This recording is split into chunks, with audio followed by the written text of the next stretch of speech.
치료 가능 환자의 확대라. 치료 가능 환자를 확대해서 설득력 있는 증거가 없는 상황에서 1950년대 말과 1960년대 초에 제약회사의 마케팅 담당자들은 약을 처방하는 의사들이 항고혈압제의 강하면 사용을 편안하게 받아들이도록, 그리고 우건증에 대한 우려를 누그러뜨리도록 독려했다. 그들은 임상 경험에 경험적으로 호소하는 한편 고혈압을 꾸준히 진행하는 질병으로 그려내는 이론적인 모델을 제시하면서 일찍 치료를 시작함으로써 뒷날의 재앙을 막을 수 있다고 주장을 했다. 이미 1959년부터 다우릴 광고의 시각적인 수사는 새로움이라는 주제에서 벗어나 임상적인 친숙함이라는 안심을 주는 주제로 이동했다. 제약산업은 의사들과 약 광고의 관계에 대한 자체 조사를 통해서 업계 내부에서 안심의 상징이라고 일컫는 것이 약을 처방하는 의사들에게 어떤 가치가 있는지 잘 이해하고 있었다. 안심하세요, 안심하세요. 그렇게 되졌네요. 안심하라고. 친숙함으로 1960년에 되자 머크는 의학학설지 대부분이 어떤가는 광고주가 되었고,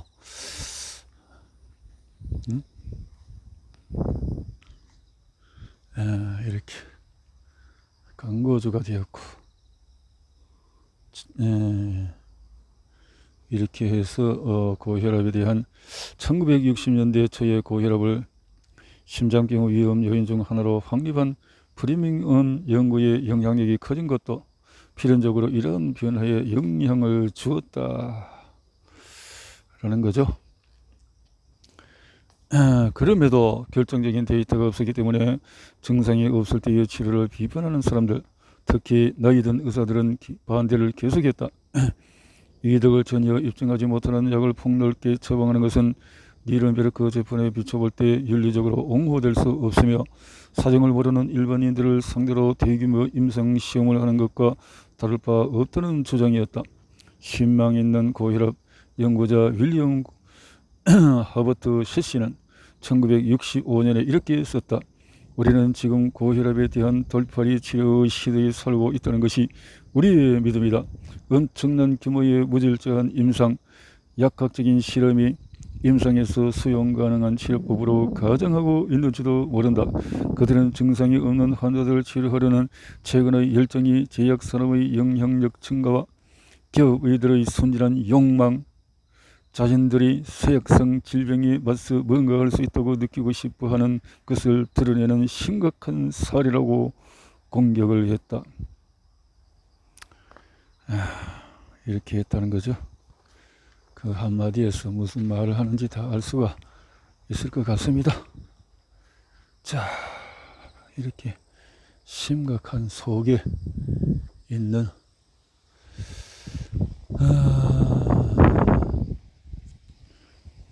이런 연구들이 계속해서 이제 이어지고, 그러나 V의 연구를 단순히 좀 더 강력한 치료법 연구 기법이 승리한 것으로 이해해서는 안 된다. 대규모의 시판 후 조사가 강력하고 필수적인 마케팅 도구임을 제약업체들이 일찍이 깨닫게 된 계기이기도 했다. 당시 MSD 마케팅 책임자였던 유진 쿠릴로스키는 이렇게 회고했다. 우리가 했던 또 다른 이런 임상 연구를 온갖 곳에서 하는 거였습니다.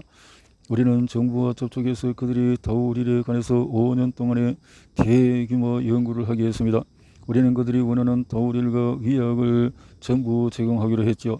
그들은 교차 연구를 할 계획이었고 장기 연구가 될 테였죠. 하지만 큰 이득을 얻을 수 있었어요. 그는 VA 연구의 결과를 내세워 항고혈압제를 조기에 폭넓게 사용하는 것을 정당화하는 일단의 광고들을 재빨리 만들었다. 재빨리 이렇게 만들었다라는 거죠. 정상을 잃고 지침을 얻다. 전미 합동위원회와 그 너머를 향해서 정상.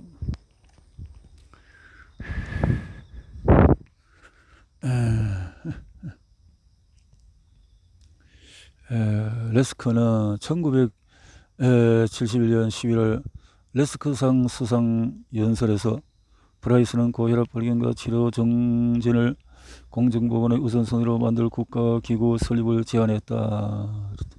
레스커는 이미 프라이스 시상식을 계기로 전국적인 고혈압 교육 프로그램의 추진력을 모을 계획을 짜고 있었다. 레스커 재단은 일단 국가 고혈압 교육 프로그램이 설립되자 고혈압을 홍보하고자 계속 노력했다.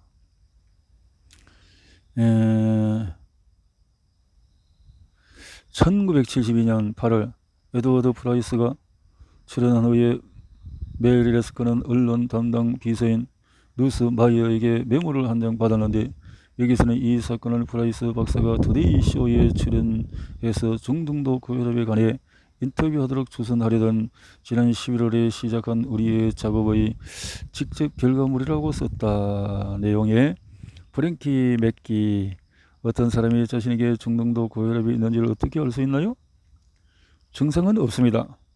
증상이 없다고요? 그 사람은 완벽하게 건강하다고 느낄 겁니다. 그가 알 수 있는 유일한 길은 혈압 검사를 받는 것입니다. 맥기, 박사님은 중등도 고혈압을 어떻게 정의하시나요? 우리 대부분이 이해할 수 있는 무언가가 있나요? 프라이스, 예, 정상 혈압 수준이 있습니다. 대략 120, 80 정도인데요. 고혈압은 그것을 넘어서 차츰 올라가는 것입니다. 수준이 높을수록 중증 고혈압이 여기서 중등도 고혈압은 수축기 혈압이 170에서 200, 확장기 혈압이 100에서 115인 경우로 정의합니다. 중증도를 그렇게 본다 말이죠. 프라이스가 쓴 중증도 고혈압이라는 용어는 1970년대 초까지 이 범주가 얼마나 변화했는지를 반영하고 있다. 예전에는 중증, 중등도, 경도 사이의 구분이 증상, 징후, 수치 사이의 차이를 반영했지만 1970년대 초가 되면 모든 상태가 수치로 정의됐다. 미국에서 자신의 수치를 알고 그에 대해 관심을 갖도록 교육하려면 대규모로 잘 조율된 제도적인 노력이 필요했다. 이렇게 교육하고 성공적인 공공민간 협력은 국가교육 프로그램의 특장점이 되었고 고혈압의 조용한 유행으로 홍보했던 것과 발견과 치료를 촉진하려는 노력 가운데 가장 오래갔던 활동은 하나만 꼽으라면 1977년에 여러 회의를 거쳐서 고혈압 치료를 위한 높은 혈압의 발견, 평가, 치료에 관한 전미합동위원회 JNC 보고서를 처음 펴낸 것이다. 이런 것이 있었다는 거죠. 자, 결론적으로 다우릴과 고혈압은 두 사람의 이력이 결국 다른 방향으로 이어지기는 했지만 1978년에 엘리엇 리처드슨과 지오도 쿠퍼는 모두 국가 고혈압 교육 프로그램 창설에서 했던 역할로 레스커 상을 받았다. 리처드슨은 보건교육부 장관직을 떠난 뒤에 국방부 장관이 되었고 이후에 법무부 장관 상공부 영국 대사를 역임했다. 리처드슨의 인상적인 정부 내 경력과 대조적으로 쿠퍼는 민간 부분에서 그에 못지않게 성공적인 경력을 쌓았다. 그는 국립보건원 수장 자리를 내려놓은 뒤에 업전 제약회사의 CEO가 되어서 나중에 정부와 산업계 소유의 회전문으로 불린 현상을 보여주었다. 앞서 본 것처럼 다우릴은 특히 예방요법 확립의 결정적인 촉매였다. 다우릴과 고혈압에 대한 서사는 역학의 발전과 치료법의 발전이 성공한 수렴한 이야기다.